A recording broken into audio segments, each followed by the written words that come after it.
So when you go up the paraspinal musculature and you see this very complex muscles, and you finally get to the C2, you're going to see the inferior oblique as a big, dark muscle that really helps you to find your level. Now, the greater occipital nerve is going to come out between 1 and 2, and the main thing is between 1 and 2, the lamina, there are what are called ponticles. And these ponticles are these lumps between 1 and 2 that will hit each other and prevent the greater occipital nerve from getting pinched as it comes out.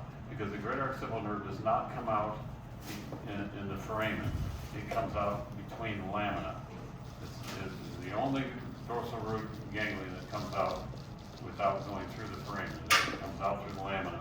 And the pedicles, the ponticles, help stop it from being pinched when you tilt your head. So first off is knowing that, and then realizing that if you're long axis to the inferior oblique, which goes from 2 to 1, you're going to be short axis to the greater occipital nerve. So when you want to go long axis to the greater occipital nerve, you're going to be short axis to the inferior oblique. And so, you want to tell them what I just said? Okay, I try my best. Okay. 大概我们先从那个 GON 开始讲起，那就要先找到inferior oblique这一块的肌肉。那我们昨天有讲到，就是颈椎的话呢，它的最大的分界就是在 C2 以下的组成跟 C2 以上的组成是完全不同的。那它们的中间的分界就是这个 inferior oblique。那要把 inferior oblique 的这个长轴一定要先做得清楚。那一个端点就是在 C2 的 spinous process， 那另外一个端点就是在 C1 的 lateral mass。所以你把这个画面做得清楚的同时，你理论上你会看到一个 gap。为什么会这样说呢？就是因为你的 C2 的它的 lamina 到一半都断掉，因为我们另外一个端点是朝着 C1 的 lateral mass 会去做 tilt。那因为这个 GON 它从这个 DRG 发出来之后呢，它就会从底下往上绕上，它会绕一圈从这个 inferior oblique 绕上来。所以我们通常能够观测到这个神经最好的机会点呢，不是在它的绕上来的过程，而是在它的 inferior oblique 的顶点的地方，也就是在画面的这个位置。所以我们在做这个神经的这个扫描，我们一般会先找到神经的短轴。你短轴如果找到了之后呢，你可以像 A B 这样子，就是慢慢的去把这个 GON 的长轴呢，给它做出来，你就会发现，它的这个就是它 GON 的长轴，就是这样子。So you can see that when he goes along axis on the greater occipital nerve, he's going to be short axis to the inferior oblique. And now, the thing is go over to the spinous process a little, if you can, spinous process. So now we have our inferior oblique going from spinous process to C1. And now, what I want you to realize is if he goes slightly cephalad, you're going to see another muscle. And that's the rectus capitis posterior major. And the rectus capitis posterior major is going to go from 2 to occiput. And so now, I just want you to talk to me if you're going to move. Okay. So what? Let's have a couple clicks of depth. More depth. More depth. More. There we go. Okay, so is this spinous process? No. Yes? No. Is it over there? Yeah. Okay. So, because I just saw vertebral artery, that's why I was wondering. Okay, so you have vertebral artery and vein. So this is actually are you on the? You're trying to get to the tip of C1? Yeah. Okay, let's see the tip of it. Just keep going. Now go long axis, and then keep going. Long axis on the inferior oblique to the tip of C1. And then go over the top a little bit. So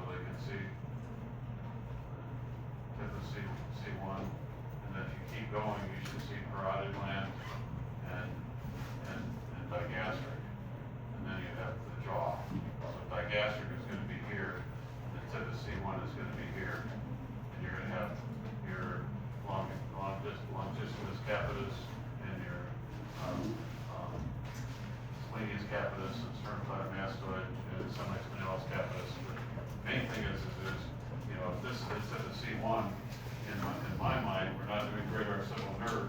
We're doing the thing I like the most, which is to do the vagus nerve in front of the C1 transverse process. Because this is actually really a system reboot to block and hydrodissect that, all those cranial nerves, especially vagus. So now we're going to follow that inferior oblique back to the spinous process.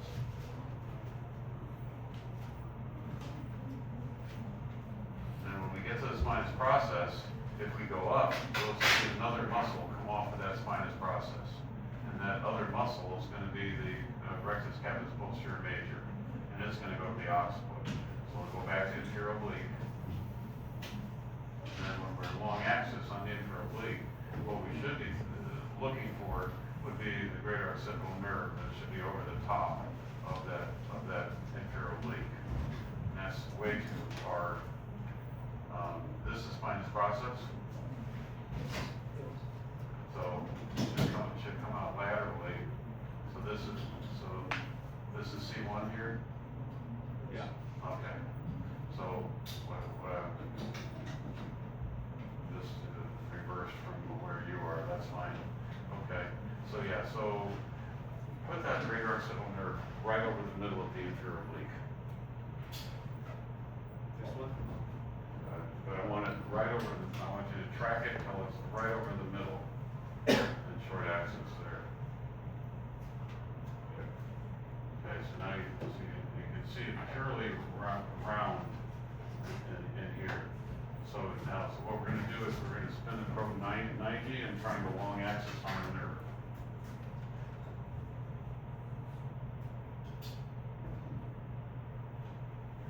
So here's going to be the long axis.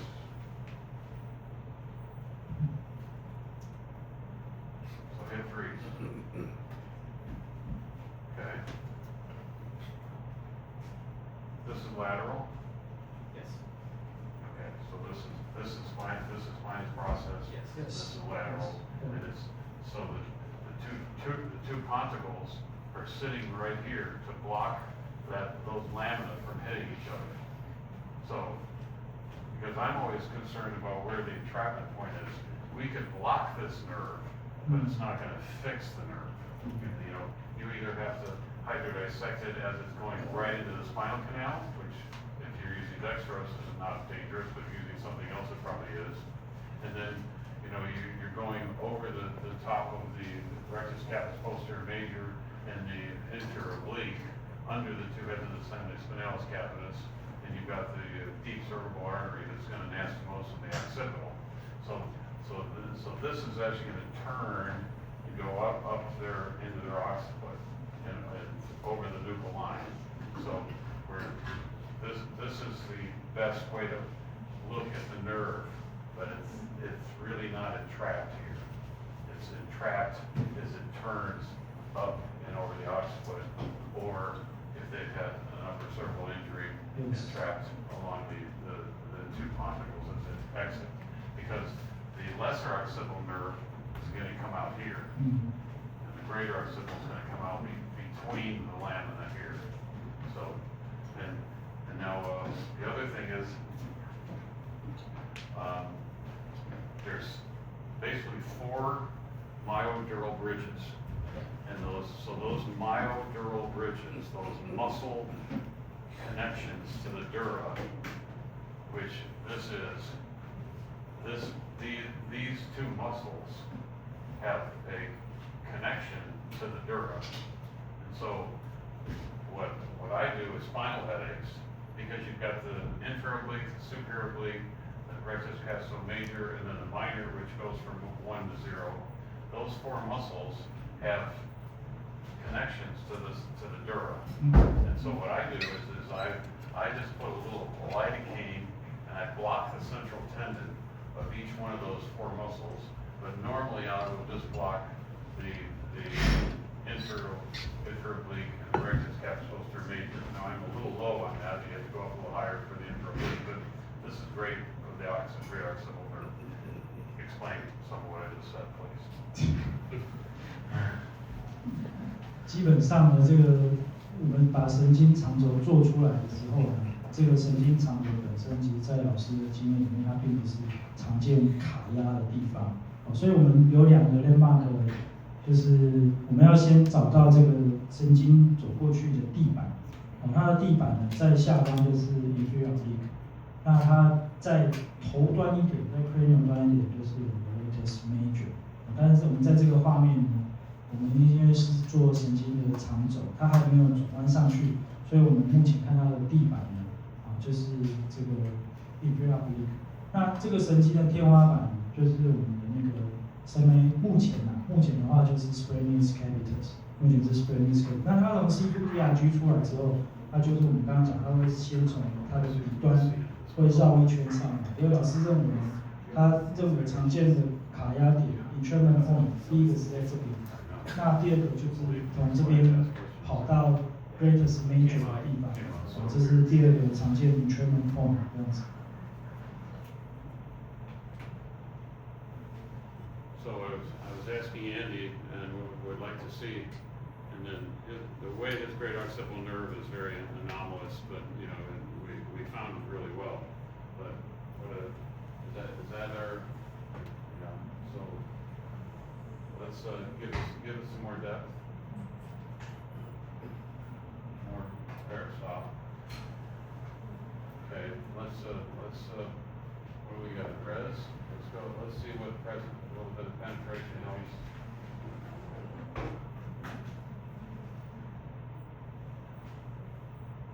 Okay. So, this is the spinal cord. This is the ventral root of between, this is inferior oblique. So this is going to be spinous process of 2. This will be a transverse process of 1, right, Andy? Yes. And now, what I want you to know is this is the dens. This is the 2 lateral masses of C1. This is the nontoid of C2. This is the tectoral membrane and the transverse ligament holding the nontoid into place. And why I want to show you this is because here's the inferior oblique, and this is the dura, and this is the bridge between the dura and the muscle here. And then this is the spinal cord. So this is epidural space. And when I do high exosome, almost pons and foramen magnum, I take a needle and I put the needle right between the ligamentous flavum kind of ligament and the cord, because I have a space here, so that if I bring a needle in here, I can actually, even if I went too far, I wouldn't hit the spinal cord. And so that's my interfecal high C0, C1 exosome treatments for that. Now, for most people, taking a 3.5-inch needle and sticking it into next to their spinal cord is a little bit crazy. But what I would say is the spinous process is what I call a teepee, which in English I don't know how to say it in English, but in other words, a tent, and then there's space here. So if I miss, I'm going to miss anything but the spinal cord. So, and why I want to bring that up is because you guys get to live this life. I'm old. At some point, I'm not going to be here. You guys are going to be practicing, and I can guarantee you right now that probably 10 years from now, in their ultrasound, you're going to inject into that area with the exosomes that we use, or whatever stem cells are developed in the next 3 or 5 years, and you're going to bring people out of the wheelchairs, because I'm bringing people out of wheelchairs by injecting there. When I inject there, I mean, I had a brain dead young lady that was in a car accident, and she was a vegetable for 20 years, and I put 100 billion exosomes into that spot, and she's starting to walk, and she didn't even move for 20 years. And so, and I've got videos to show you. So I'm not trying to tell you how crazy I do things. What I'm saying is in several years from now, you guys are gonna be doing stuff that you think is crazy, and it's gonna work. So, I mean, the spinal cord injuries, I mean, I have a mid-thoracic, spinal cord, injury. He's paralyzed from here down.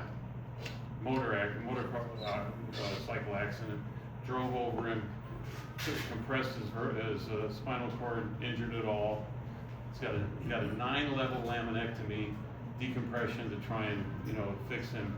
I stuck a needle in his injured spinal cord with exosomes, and he's back on a bike. And he could not even feel from his belly button down. So I'm not trying to tell you miracles. What I'm telling you is you guys have products coming soon that are gonna change everything, guaranteed. We're gonna take them and they're gonna walk again. So I'm just saying you need to start to think about how you're gonna get a needle into the base of their brain or around their spinal cord or in doing the caudal hiatus and getting into for spinal stenosis, because it's already happening. And when I was first buying exosomes, I could buy 150 million exosomes for $2,000, and then I could buy a billion, and then I could buy 50 billion. Now I can buy 250 billion, and it's less than $1,000. So I can put 50 billion exosomes into somebody's spinal cord for $500 and get them to walk. So it's going to be affordable. It's going to change. And just to tell you about, and I'm not trying to sell this stuff, but this stuff. I mean, you put these high concentrated exosomes on somebody's scalp, and their hair grows back. You put it around their lips where their wrinkles are, and their wrinkles go away. So the plastic surgery or the plastic use is now giving us a product. Because everybody wants the facelift and everybody wants their hair done. But we're going to be able to have it fixed in these neurologic conditions. So I just, I got off on my horse there, but I'm telling you, you guys are so lucky. I didn't even know how to spell exosomes 3 years ago. And now I can't figure out how to. I mean, I have a minus 80 freezer in my office in my house now. I never thought I would need any freezer, but now I'm like, okay, let's pull out 50 billion and put it in that person's hip and look at what happens. So, just FYI. Next question. Who else got a question? Oh, I think his question is suboccipital nerves. It's what? Suboccipital. You said great occipital? Suboccipital. Okay, great. So let's go back to the linear pro. 那老师刚刚讲的意思大概就是说，有些东西不要做。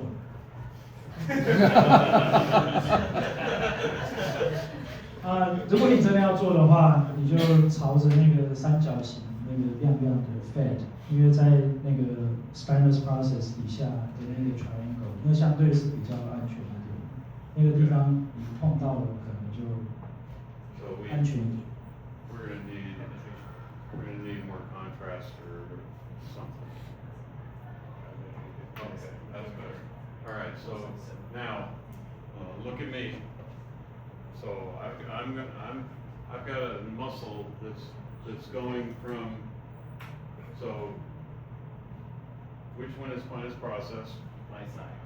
So spinous process is over here. Transverse process C1 is there. That's inferior oblique.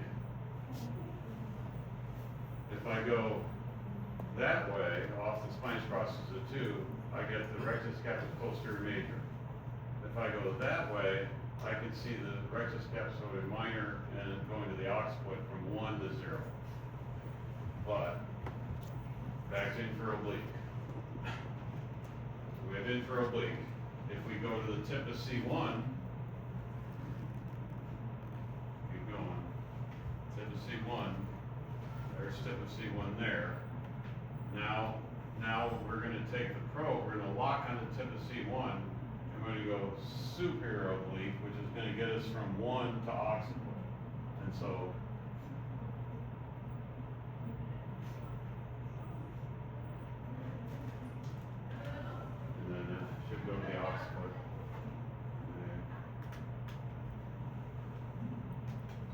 这个是 longitudinal capitis， 然后有看到 cervical river run， 那它在它底下这个就是 So when you have the superior oblique that's coming off the C1 and going to the occiput, then what do you have coming in from here? You have the major rectus capus posterior major, because the minor just goes straight up. yes. So the major goes underneath it. So I need the superior oblique.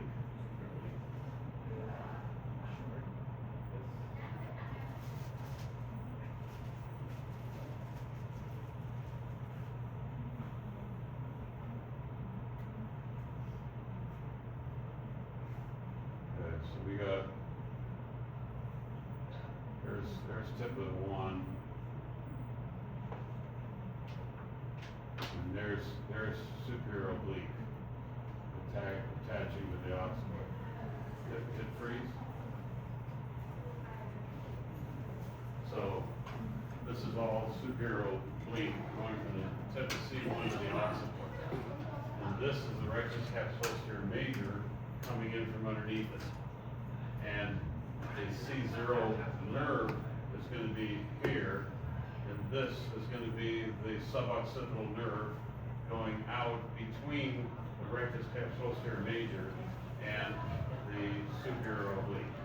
So if you have the superior oblique in long axis to the occiput, you're going to have the major coming in this way, and you're going to have the suboccipital nerves going in between those two. This is the entrapment point, where the suboccipital nerve gets entrapped, because it's got to get between the superior oblique and the rectus capus posterior major. So think of it, can I have the light on for a second?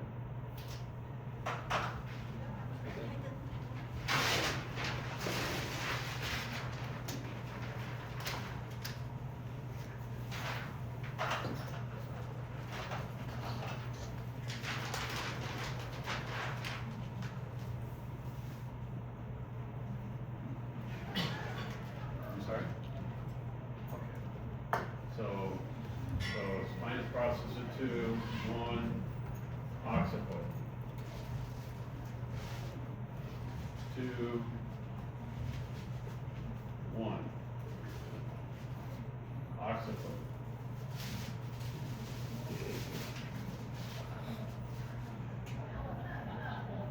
Inferior oblique.